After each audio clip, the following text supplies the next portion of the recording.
ideas, inspiration, innovation. This is The Game Changer. And now here's your host, Chicky Fitzgerald.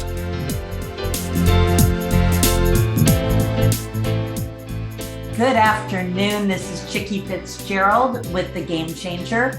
And I have a good friend that I met in a community that we were both active in. And it was really interesting because at the time we were doing a study of a book on innovation. And he and I are both absolutely passionate. In fact, I would say that innovation is the air that Mikel breathes.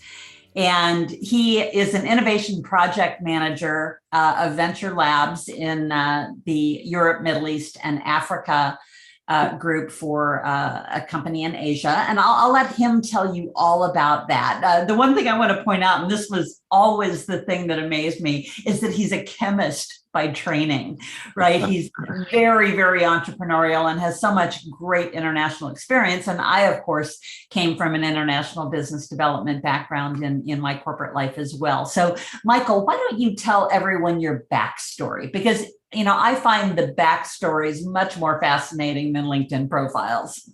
No, I mean, what if one day we can have a kind of immersive, experience when we meet someone on LinkedIn? That would be great. And thanks for inviting me first to this conversation. As you said, we both completely passionate about innovation. I would like to share how did I come to that world, and I would say it's just a lot of serendipity and based on the people I've met that guided you through my life. I'm French German. I grew up in France in a very small village of 1,000 inhabitants, and nobody of my family actually has studied. Most of my family have worked in manual jobs, some are teachers and so on. But I decided later on that I really wanted to have an impact, and that was kind of clear already when I was 15. And because I was bad in history at the time, I didn't care about French or philosophy and so on. By elimination, I actually came to chemistry. So I studied in French, German chemistry degree, where I studied in 1 year in France. I was in Germany and I stayed there for 4.5 years. And through that process of switching culture to study, I just completely been reshaped how I was thinking, how I was believing in what is life about, because the German is completely different than the French. What is success in France is completely different with success in Germany, and the way people get skills taught in school and in university is completely different. So I really took, I would say, the advantage of both countries and cultures, and I also took my time to take a few breaks during my studies. I traveled 5 months in Africa. I've been 1 month in Asia. Later on, I've been 4 months in Mexico, South America, and that also completely shaped, what I was thinking and what I believe life is all about. When I was doing my master thesis in Switzerland, in Zurich, I was studying artificial muscles and, kind of technologies that can maybe change the food production or can really change the way we produce electricity. So I liked the application of science and deep tech. But I knew that inside of me, I was an entrepreneur, I was in the lab and it was a lot of work. And usually you don't get recognized only after 10 years of research or so. And I had the feeling that I wanted to move faster. And I started to read a book, actually Game Changer. It's funny, Game Changer, the title of your podcast by Dave Asprey. That was his book. And this book really inspired me that I wanted to be a game changer as well. He has like interviews of 400 people. They all did amazing things in life, right? Transform cities, countries, whatever, with their ideas. And so I started to be obsessed by moving to Silicon Valley, because I knew that's where all the game changers are, where the density is just the highest in the world. And so I found a way to go there. And that all happened through networking. I did projects. They like how I was working, asked for recommendation, asked for introduction, brought me there. They created a position for me. All the struggle to get the visa, you can imagine, was a pain, but it worked out. Went there, stayed 6 months. I found another team to extend my internship by 6 months. And Right. in that time frame, I was working for Bayer Pharmaceuticals. And I just learned the world of business, the world of entrepreneurship, the world of healthcare. And apart from my work, where I was just managing, I would say, the startup collaborations we had in our incubator, I was just networking like crazy, right? So I've been to over 120 events in San Francisco, in the Bay Area, and I just met all the most amazing people in my life that completely extended the way I was seeing the impact they could potentially have. And so that really, I would say, motivated me to do more. So now I'm back in Europe because of all this COVID situation, and Trump actually banned all the visas for international people. So I had no way to stay. And I created my own company for, I would say, around 10 months. And I worked for 3 different companies. And at the end, I joined not this Japanese company. And the reason I joined it is because I always wanted to do business, but at the same time, do something that is going to create value for the world.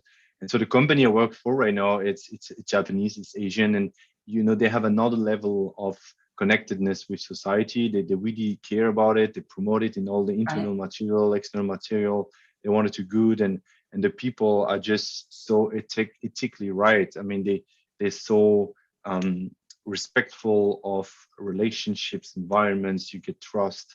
It's hard to get it actually, but once you get it, you get really strong bonds with people. And so I really like that mindset, and now I'm doing the work I do today.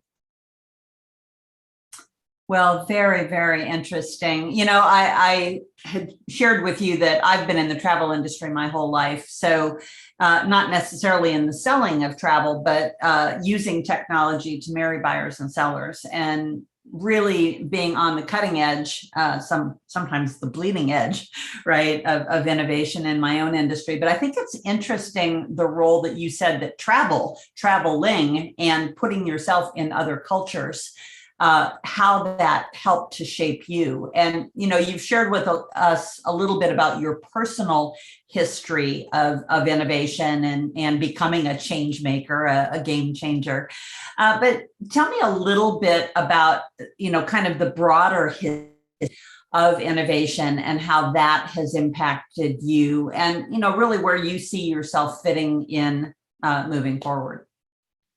So if I'm correct, how travel impacted me in the world of innovation, or how do I see Well, innovation? no, I mean, you shared that with us, and it's an interesting intersection with my life, right? Because traveling does open your mind, and I know for myself, because many of my roles were international. I was managing director of Latin America. I worked with our Southeast Asian partner with one of my companies. I worked on a joint venture with a European company, and so it just opens your mind, and I think it makes you more open to innovation, right? Yep.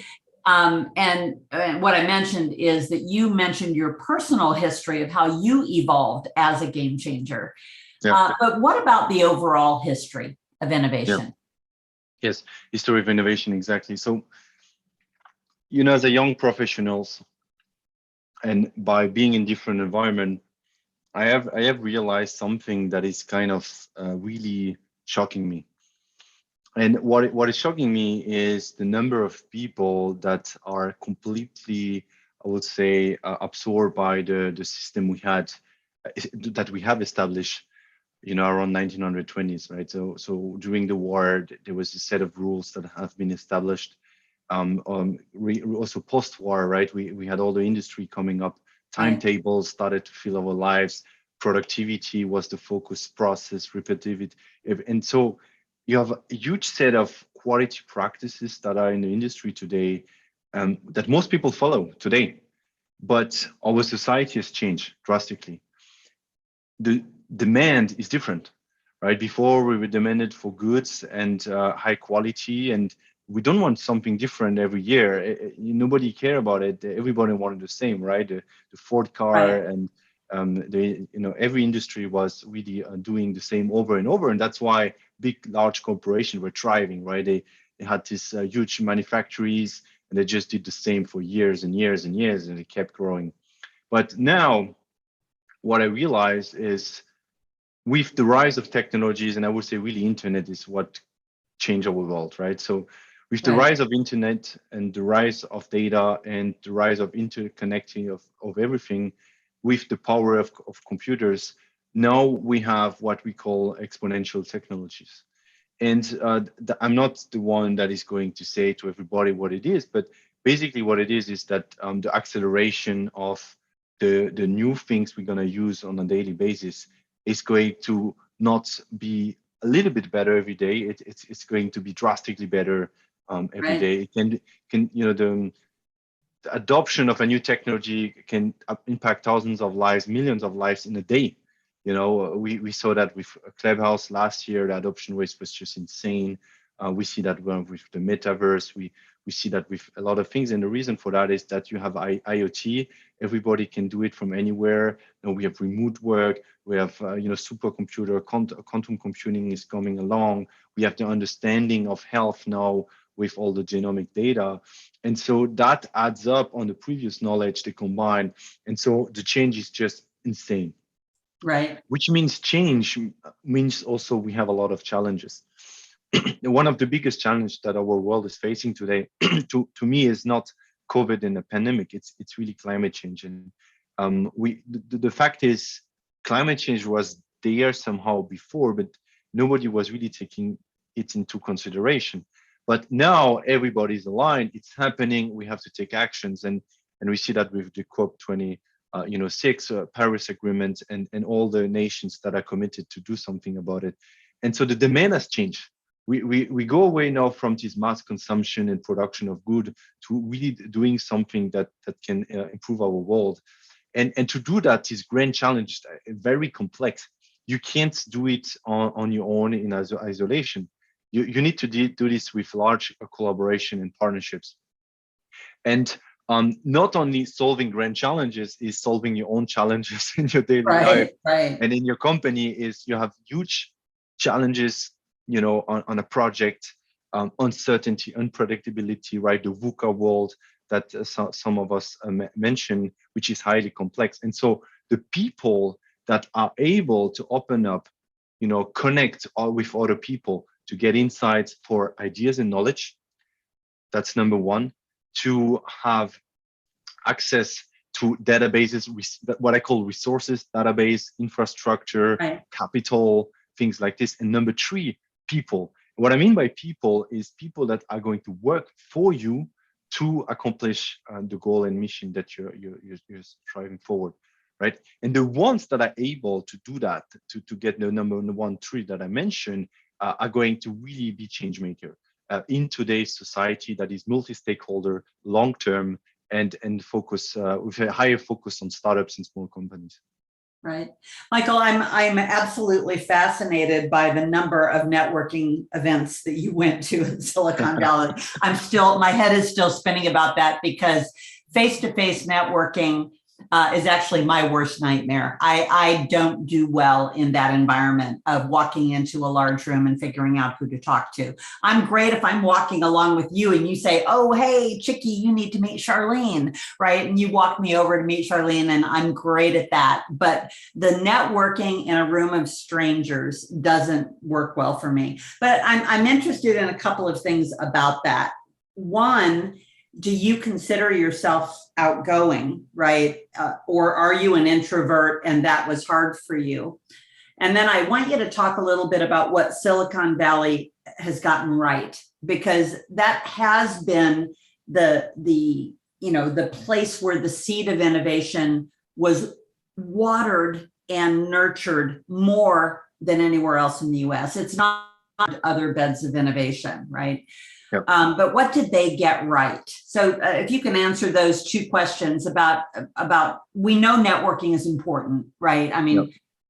The fact that you and I met, well, now halfway around the world, but at the time we were brought together by a community, right? And yes. So let's talk a little bit about those two things, and then what did Silicon Valley really get right when it had to do with innovation and networking and community? Yes, no, thanks for asking. It is the networking thing. Usually people, when they mention networking, they believe, well, okay, they have to go to a cocktail party and and just meet random people, right? The first thing that I want to clarify is when I think about networks is networks are not just about networking. Networks are really any relationship we can have everywhere. It can be, through online. It can be through colleagues. It can be through, emails, whatever it is. It's and the one that we have in database is the one that we have in followers and social media platforms. So all human interaction by any way of interacting is networks, right? And that's what I mean by networking. But now, if we go back to the standard networking that most people understand, it's funny because I consider myself as, I'm not even recognizing it myself. Like people really said, well, you are professional networker. And my former boss, that is a VP, he said that to me. And I realized that was my strength, right? But it didn't come right away. It didn't come naturally. I would say I had a lot of training, we can say so. I was shy when I was 18 and couldn't do presentations. And I was doing photography as a hobby. And when I was taking pictures, people were looking at me. It was like kind of, I didn't want to see to them looking at me. So I had this huge problem. But what happened, and it goes back to travel, is I travel alone for months, and I went to hostels again and again. What I had to do in this hostel is, well, you go there and you know absolutely nobody, and so that you have two choices: either you stay alone and you have a really crap life, or you go in the room and you talk to people, and in a matter of seconds you have friends for the day, for the week. And so what was great about that is nobody knew who I was, so I could be who I wanted to be. I didn't need to be shy. I just had to be myself, and that really forces me to push myself and be out of my comfort zone and just go out and just chat with people. And the great thing is that in these hostels, and I really promote that because it's amazing, you have the most open-minded people of the planet. Right. People usually there are very open to talk. They are your friend in 2 minutes and so on. So that was for me my training to networking, to be honest. And so I did that, almost a year if you combine all my experiences. And then when I went to Silicon Valley, I was the guy that was super confident going to places and meet new people because I've been to many different environments. I was self-aware. I knew what I wanted. I knew what I wanted to learn. And what is my strength is that I ask a ton of questions. So when I go to a place, usually I always identify what can I have in common with these people. And maybe it's a topic, right? The topic of living, maybe it's about cell therapy, 3D printing, whatever. Maybe it's science, maybe it's business, maybe it's SDGs, maybe it's politics, maybe it's Right. a hobby such as photography or sport. And once you identify that, it's always the start of the conversation. So you always comment about this. And the thing, obviously, that always please to people is that you talk about them first, right? You never start with yourself. You always start with the others. So you ask about them and so on. And then when you get to share interest, the rest is just history, right? It's just a pleasure and ask questions. I'm just curious. And most people just like that. And so I done that through my entire life, and I'm still doing it today. And the funny thing is, so I recognize I am a complete extrovert. So I like that. This gives me energy. But we have an advantage today because we have the online world. Right. And honestly, today it's never been so easy to network with people, right? I network with 1 million people on LinkedIn. It's sending a message, it's sharing information. Maybe it's not even a call. You have no worry. It's just 20 seconds. You don't need to be uncomfortable for hours. So I think this is really a huge opportunity for introverts and for everybody, right? So that's the part about networking. Now, if we go to Silicon Valley, what they're doing, right?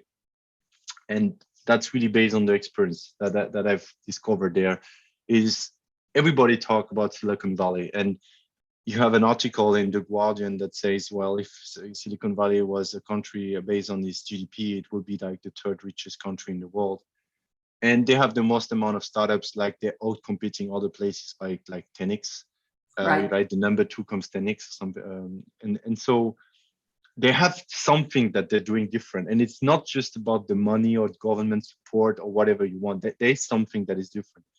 And what I realize is it's all about the people, right? And it's not just people, but the mindset of people.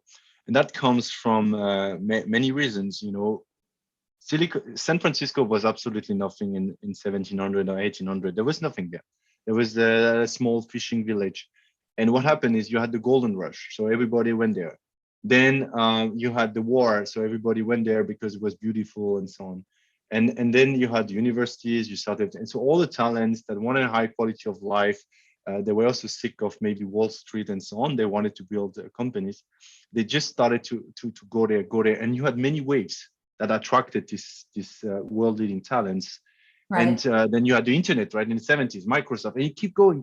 And now it's still continuous because you have the biotech that is growing their healthcare, and now with all the metaverse thing, I think it's just it keeps growing, right? So it keeps attracting people, and I realize why. So first, they have a moonshot mindset. So all the people there are extremely ambitious. Usually they are expats. I didn't meet a lot of locals, to be honest, and that's a little bit sad part.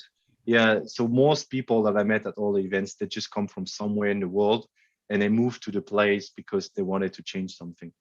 Right. And usually the people also don't stay forever in Silicon Valley. So you just have a moment in the life of a person that is going to be all in that place. And so when they are there, they do everything they can to make something happen. And this means they have this moonshot mindset. They want to change the world, and they're going to do everything to change it. And that happens on the entrepreneur side that have this huge vision. But then it's exactly the same on the investor side. So investors, I'm not the only one saying that. I was talking to a biotech company that was raising funds, and they were going to VCs in the Silicon Valley, and the VC were asking, well, if I give you $1 billion, what do you do with it? And so what do they want to see is this huge vision. Another example, Navin Jain is an American entrepreneur, kind of famous, built many companies.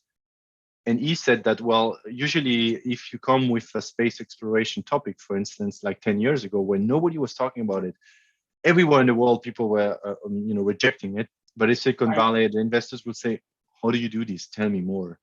And so that mindset shift is what makes them already unique based on that. Right. The second thing, what I realized now, I don't know about your place, but I can tell you West Europe is the mentorship culture. It's just part of the DNA of this place.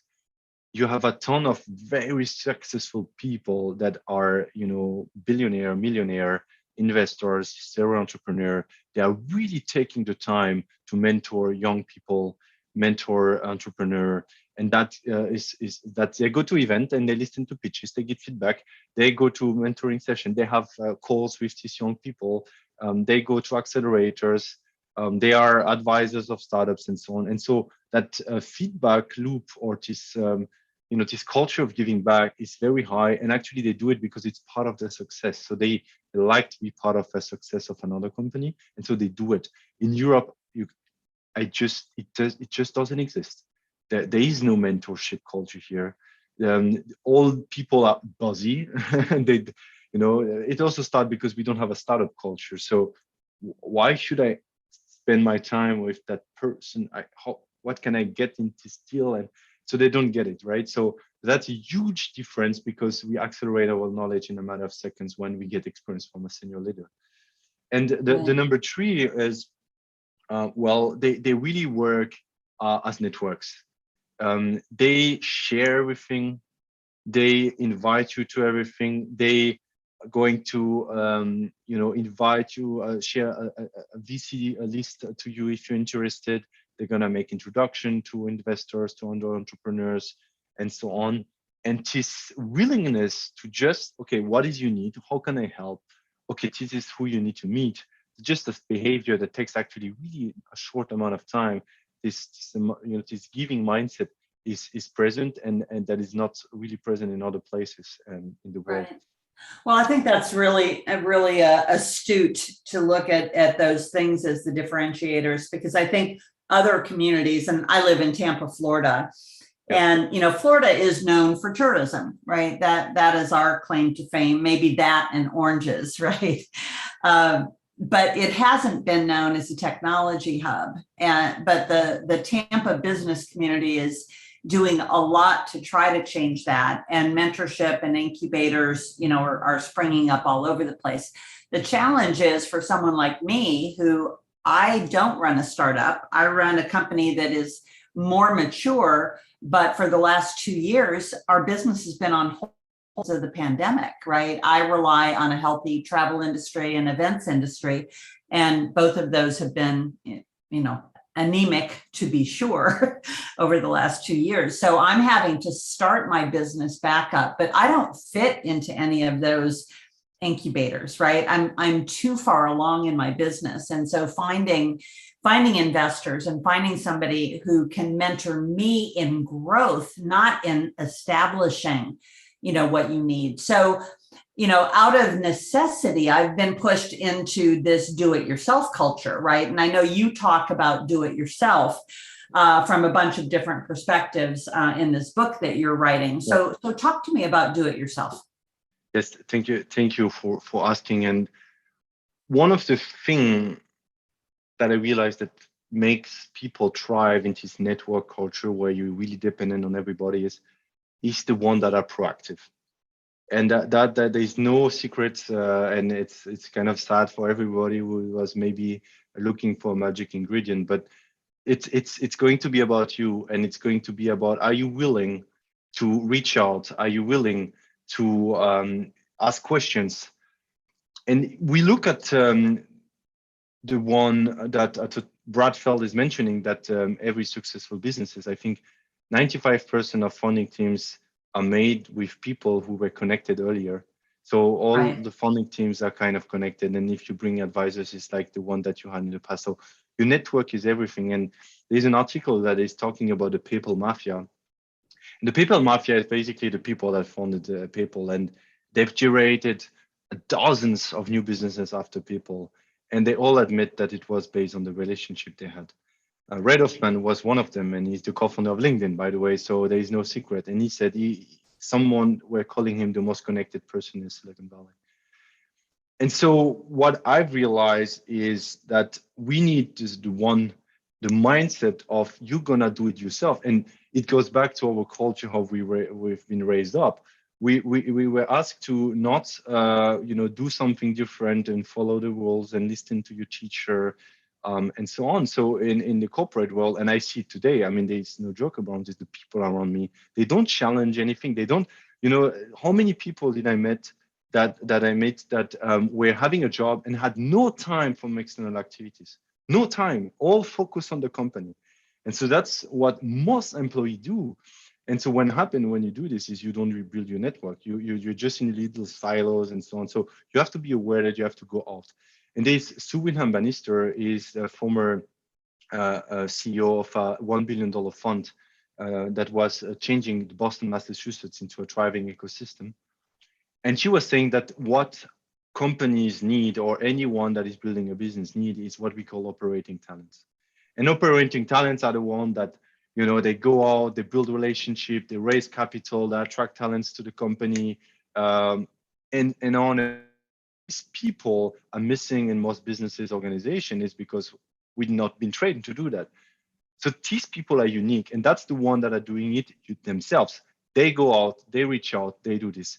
And one of the secrets to do this, how do you attract, how do you build all this connection, is everything you do, you have to be good at telling stories and at telling the vision and sharing what you do. And it really starts again with self-awareness. What are you good at? What do you want to do? Where do you want to go? Do you have a vision? It goes back to the moonshot mindset, 10 years ahead and so on. And so these people are completely self-aware of who they are, and they can do it themselves. Another example that I want to cite is that it's not always only about entrepreneurs and CEO. It can be someone in an organization that want to create change. And one perfect example of that I really liked is Tony Fadell. So Tony Fadell is a co-founder of the iPod.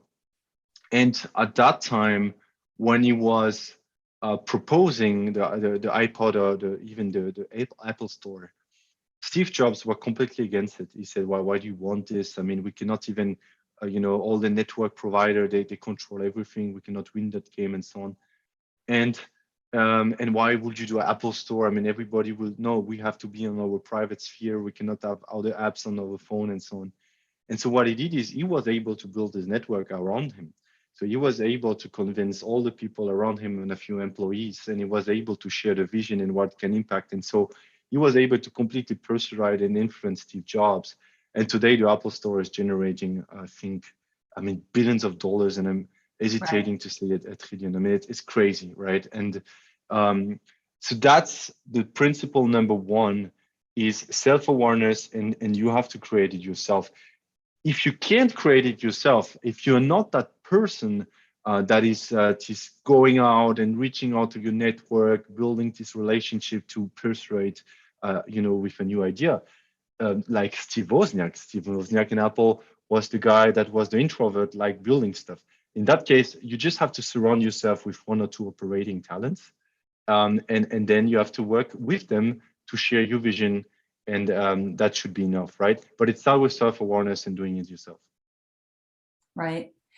So, when you think about Silicon Valley, you think about investors who are the next unicorn. So how is it that one of the things that you recommend is actually starting small, right? And then growing big rather than necessarily having that gigantic unicorn sized vision? Yes, exactly. So that's, I'm not the first one to say that, and I'm not going to take all the credits for this, but we're still in the culture where it's very hard for us to break big steps or big vision into small steps. And, it's just, there's a study by Nir Eyal that is citing that everything we do in life is to avoid discomfort.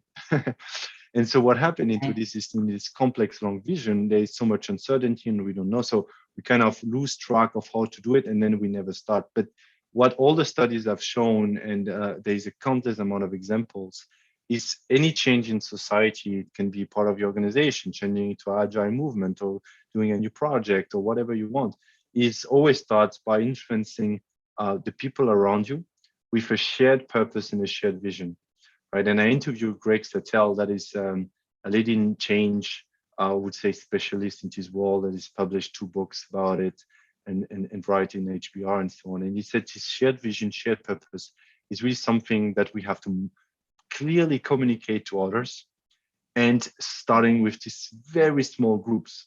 And he's talking about this power of loose connections. So it doesn't need to be strong relationship. It can just be this early adopter a little bit. And when you do that, then you go to the next level, and then you continue to promote that and to keep this culture, and that can grow bigger, right? Because actually, at the end of the day, the ones that realize that they cannot drive change in our society, massive change in our society, if they think they can do it alone, right? The ones that can drive massive change are the ones that can collaborate massively with others. But it will start with these small groups, loosely connected by a shared vision and a shared purpose, and then it can go bigger. Right, right. So, Michael, what does the future look like? We know that the last 2 years have dramatically changed how we work, right? This whole Zoom culture, or whatever tool it is that your company uses. I would hate to own a whole bunch of corporate real estate here in the US, because I'm not sure that companies are ever going back to those buildings.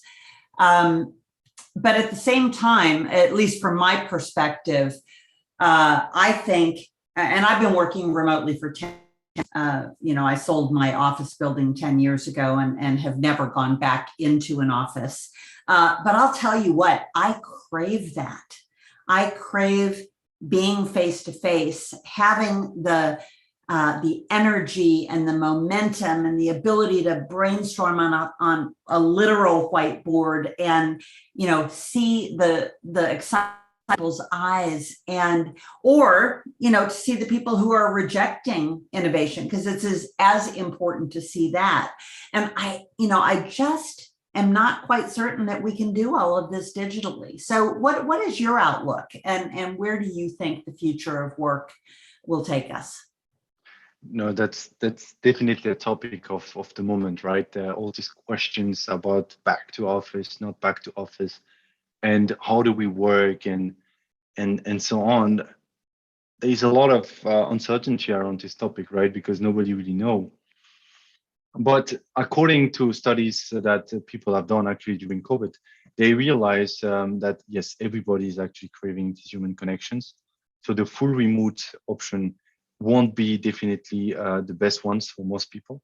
So there will be, I would say, a touch base meetings for most organizations, most teams on a weekly basis where they will meet. Right, but However, I call that, Michael, idea plus seven, which means that every idea that comes up doesn't get dealt with in whatever the next stage of it is until 7 days later. I think that's the culture that has created.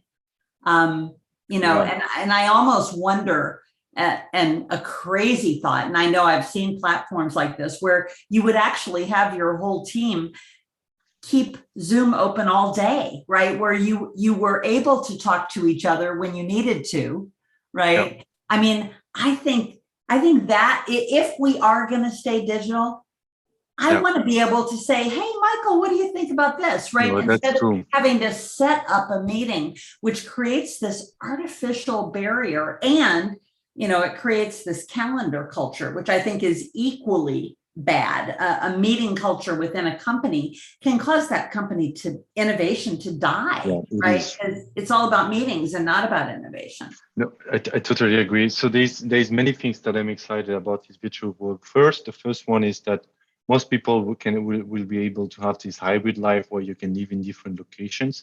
So you can change in the way you want to feel. If you want to get sun, you go in the south, and so on.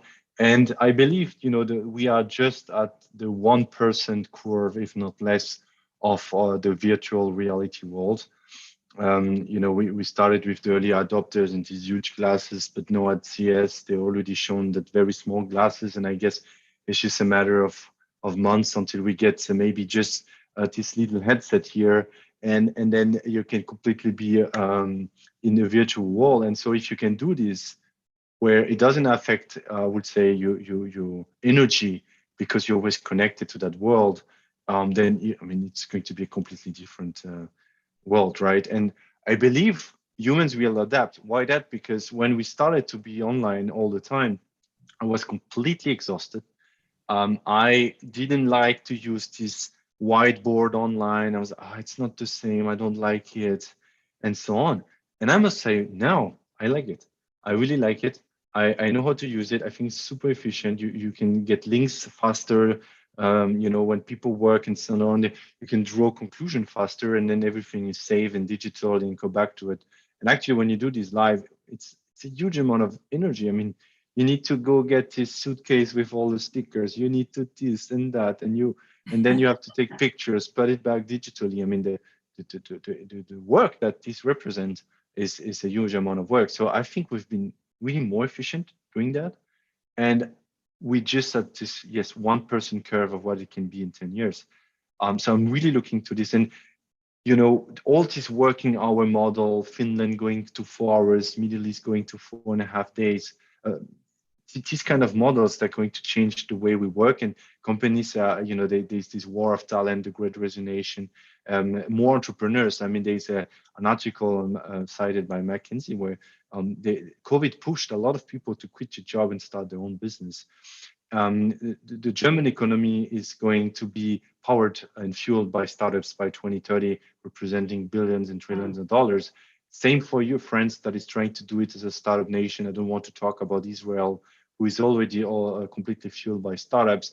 The US is already known for that. And Right. the prediction for 2022 is that Asian countries are going to be have a higher economic growth than our Western countries, and it will also be fueled by startups. Capital is flowing all around to fund all these technologies, and so in 10 years we can live in a completely different world with different tax rules. The way we deliver visas, the way we collaborate, the way we hire, The way we collaborate, the teams will be more diverse and interdisciplinary. And I'm really excited about this. And all the products we're going to put on the market will be also, most of them will be service-based. The car industry right now is completely shifting from I sell a car and you do what you want to I'm going to deliver you service on a monthly basis. And the biggest money will come from that, all the sure services connected and driving and so on. And that will happen to all electronics, right? Where you update your thing every 3 months, you get a new one, all the subscription things, they're just going to explode. And so we will really live in a completely new world that I believe is going to be a better world because we will collaborate more and focus more on major problems. So that's why I think the ones that are able to thrive in this new multidisciplinary and startup economy are going to have extraordinary lives, and they will be able to create a lot of wealth, but also solve major problems. Michael, what is the name of your book and when will it be out? So the name of the book is Today's Superpower Building Networks, 7 Mindset Principles to Create Change in the Startup and Multidisciplinary Economy. And it will be out in May 2022 this year. I'm still exchanging with a ton of experts about the topics that I'm truly passionate about. And my hope is not just to launch the book and then stopping to promote that message. My hope is that during many years, I will meet people and encourage them to embrace the mindset of giving, embrace the mindset of collaborating and identifying a mission and a purpose.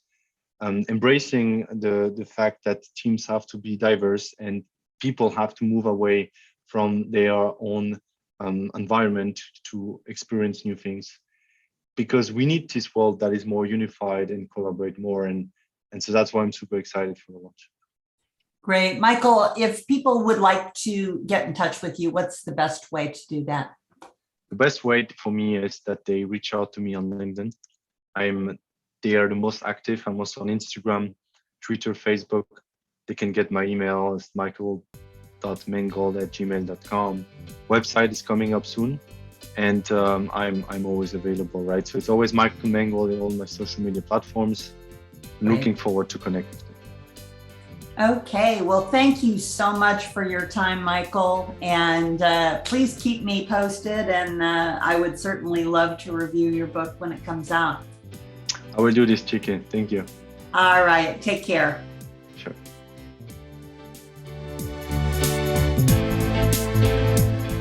You've been listening to The Game Changer. Ideas, inspiration, innovation with Chicky Fitzgerald.